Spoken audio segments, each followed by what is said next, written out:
So what the mistake I have done here, see, every line of statement, every line of instruction to be terminated with the semicolon. So here I have not used semicolon, that's why I have used semicolon. Then after this format specify, always format specify the structure is what in C, percentage, and then which type of data this variable we want to display.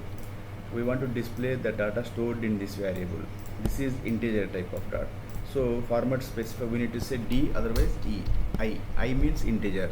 If I use that, F means this variable stores float data. But here our data 5 plus 10 15, it is an integer number. So that some variable holds only integer. For integer, to represent integer, I or D. So now I have used I, otherwise D. So now build and run, build and run. So you will get the answer as 15. Let us see. I'm waiting for 15. So what is the answer? 15. Okay. And before that, hello world is there. Hello world, that is the default statement. Printf is a function which will be part of your header file, standard input output header file. So we need to import them. So here include keyword will be used to import standard input output header files. So printf is the part of this. Okay. So here, as per that written instructions, these are the written instructions one by one. I have written in where before in Python I have done. How many instructions I have written here? Step by step instructions to solve a problem. Our problem is what? To add two numbers. To add two numbers. So in the C, I have done it. So whenever I run this code, build and run, so I am getting what? 15 as a result. So before that, hello world, that was the default instruction kept here. If you want to keep it, otherwise if you want to remove, it doesn't matter, it is up to you. If you want to keep it in comment section, so this line of code will not be executed by your C compiler. So only as per our problem we have written this much of code. So as per that instructions, step by step instructions written in Python. So write a program to add two numbers in Python. Okay. So Python, for the Python I told you that I have used the IDE PyCharm. So in this I have, for my understanding, I have written step by step instructions. You understand that I have written on the paper, otherwise in computer. So as per these instructions, I have written the code. Okay. And then by the help of the computer, I have gotten the result. Okay. The same thing in C, any one language. As per my statement, you must have knowledge in any one language before understanding of data structures and algorithms. Okay. You must have knowledge of any one programming language.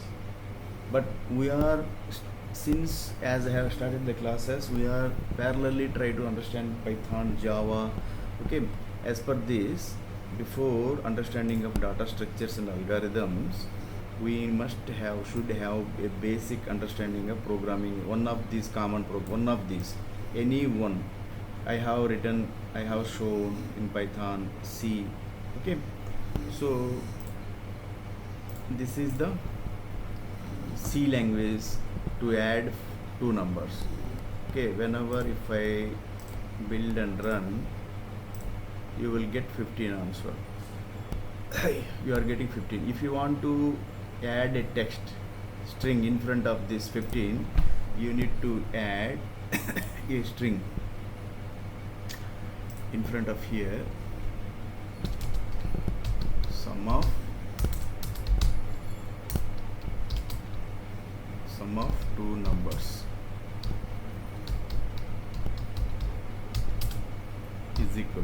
Now you run this build and run. This is what, see, sum of two numbers is equal 15 is before sum of two numbers is a text string, but it is not looking well, na? So we need to adjust the code. So now what I did, sum of two numbers, this string I have kept in front of this format specifiers. Before that format specifier written in double quotation marks, just before the format specifier I have kept this string type of data. Okay, and as I told you that the format specifiers we need to use in C language to indicate the compiler which type of data stored, this variable stores which type of data. So we are informing this variable. Now we are informing the compiler to that this variable stores integer type of data. Understood that?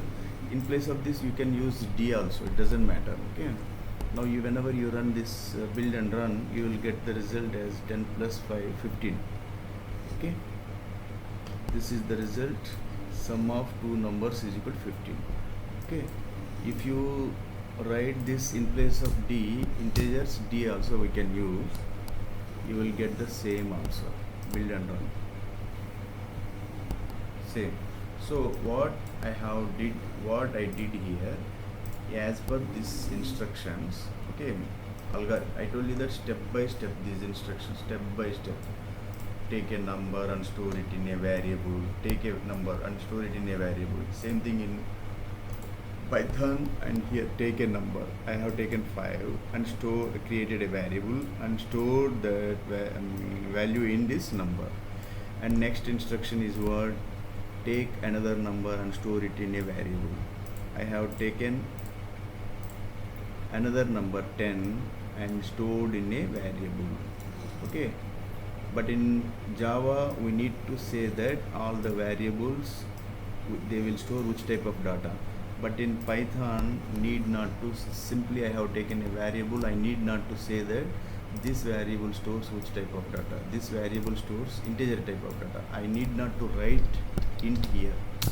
Okay, but in Java and C++, we need to mention that C, Java and C++, we need to say which type of data this variable stores which type of data. Next is instruction is what? Third instruction. Take a third variable to add first and second numbers. Take a third variable, this is third variable, it stores integer type of data, so num1 plus num2, and then print. Last instruction is what? Get the print of the result. So as per this I have used here print function, that is part of your standard input output header file library. So this printf function, it will give the result on the screen. So this is the syntax written there. So return 0, that is default instruction, it will indicate that next there is no any instruction, it will indicate to compiler so your code is ended. Then after this instruction there is no any instruction is there, so return 0 means it is the end of the instruction. So in the C I have achieved the result. So as per algorithm means sequence of instruction to solve a given problem. So I have written sequence of instructions step by step. So by practicing you need not to write on paper, you can imagine in your mind the algorithm instructions. After that as per that instructions we need to write the code. Okay, so in any language, either C, C++, Java, Python, any in one language, you must be able to have somewhat knowledge, basic knowledge in programming, okay, to write the algorithms to solve problems. So that is what algorithm. So let us come to the point, what is